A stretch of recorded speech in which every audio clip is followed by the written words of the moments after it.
देखिए dear students, आज हम मैटर की जो स्टेट हैं सॉलिड, लिक्विड और गैस, उन तीनों की प्रॉपर्टीज के बारे में रीड करेंगे। जैसे फर्स्ट है सॉलिड। सॉलिड की फर्स्ट प्रॉपर्टी है डेफिनेट शेप, यानी कि कोई भी सॉलिड मैटर है उसकी शेप है वो डेफिनेट होती है, निश्चित होती है। कि कोई भी सॉलिड मैटर है वो अपनी शेप अपने आप चेंज नहीं कर सकता। अब लिक्विड की फर्स्ट प्रॉपर्टी है कि नो डेफिनेट शेप, कि लिक्विड जो मैटर होते हैं उनकी जो शेप होती है वो डेफिनेट नहीं होती। फॉर एग्जाम्पल, जैसे कि हम वाटर लेते हैं तो अगर उसको हम गिलास में डालते हैं तो गिलास की शेप ले लेता है, अगर उसे हम किसी कटोरी में डालते हैं तो कटोरी की शेप ले लेता है। तो इसलिए कह सकते हैं कि लिक्विड की जो शेप है वो डेफिनेट नहीं होती। गैस की देखिए नो डेफिनेट शेप, यानी कि गैस है उसकी भी कोई डेफिनेट शेप नहीं होती। सेकंड प्रॉपर्टी है सॉलिड की, दे आर रिजिड। रिजिड क्या होता है? कठोर। यानी कि सॉलिड जो मैटर होते हैं वो क्या होते हैं? कठोर होते हैं। लिक्विड में क्या है कि दे है फ्लूइडिटी। फ्लूइडिटी क्या होता है? बहना, यानी कि वो क्या करते हैं? फ्लो करते हैं, बहते हैं। जैसे कि वाटर है, ऑयल है, ठीक है, वो क्या करते हैं? फ्लो करते हैं, जैसे हम उसको फर्श पर उड़ेल देते हैं। उसी तरह से गैस की सेकंड प्रॉपर्टी है दे हैव आल्सो फ्लूइडिटी, यानी कि गैस के अंदर भी क्या होती है? फ्लूइडिटी की प्रॉपर्टी होती है। अब देखिए सॉलिड की थर्ड प्रॉपर्टी है दे आर इनकम्प्रेसिबल।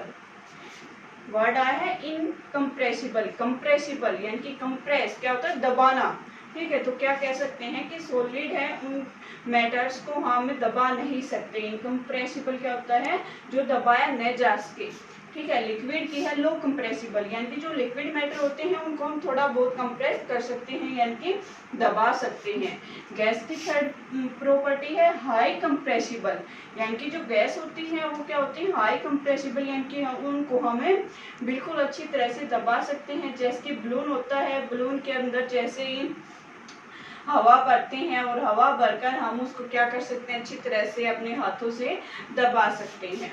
अब देखिए सॉलिड की फोर्थ प्रॉपर्टी है डेफिनेट वॉल्यूम, यानी कि सॉलिड का जो वॉल्यूम होता है वो डेफिनेट होता है, ठीक है। लिक्विड का भी वॉल्यूम है वो डेफिनेट होता है, यानी कि हमने मान लीजिए 1 लीटर वाटर लिया है तो चाहे उसको हम गिलास में डालेंगे चाहे उसको हम किसी और दूसरे कंटेनर में डालेंगे, उसका वॉल्यूम कितना रहेगा? 1 लीटर ही रहेगा।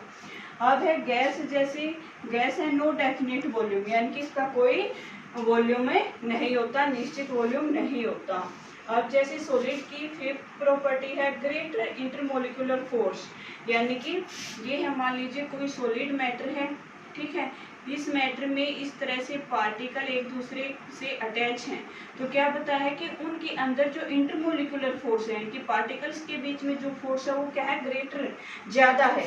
फिर क्या होता है लिक्विड में कि लेस इंटरमोलिकुलर फोर्स, यानी कि ये है कोई लिक्विड मैटर, इसमें क्या बताया है कि जो पार्टिकल होते हैं वो सॉलिड से ज़्यादा दूर होते हैं। देखिए सॉलिड में थे बिल्कुल क्लोज, लेकिन लिक्विड में क्या है?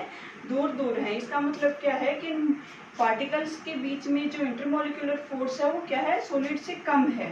और देखिए गैस में क्या है? लीस्ट इंटरमोलिकुलर फोर्स, यानी कि जब गैस के पार्टिकल होते हैं वो बहुत ही ज़्यादा दूर होते हैं in comparison of solid and liquid. तो इसलिए हम कह सकते हैं कि गैसेज के अंदर जो इंटरमोलिकुलर फोर्स है वो सबसे कम होता है।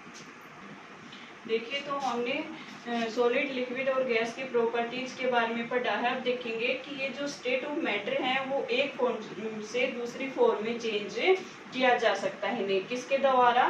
टेम्परेचर और प्रेशर के द्वारा। तो देखिए जब टेम्परेचर के द्वारा स्टेट को चेंज करते हैं तो सबसे पहले उसमें प्रोसेस होती है मेल्टिंग पॉइंट, यानी कि मेल्टिंग पॉइंट क्या होता है? तो देखिए the temperature at which is solid melts to form liquid at atmospheric pressure is called melting point, यानी कि वह टेम्परेचर, वह तापमान जिस पर कोई भी सॉलिड मैटर है वो पिघल कर लिक्विड स्टेट में आ जाता है, ठीक है। और प्रेशर कितना होता है? एटमॉस्फेयर का जो प्रेशर है उसी प्रेशर में जिस टेम्परेचर पे कोई भी सॉलिड पिघल कर लिक्विड में आ जाता है वो टेम्परेचर कहलाता है मेल्टिंग पॉइंट।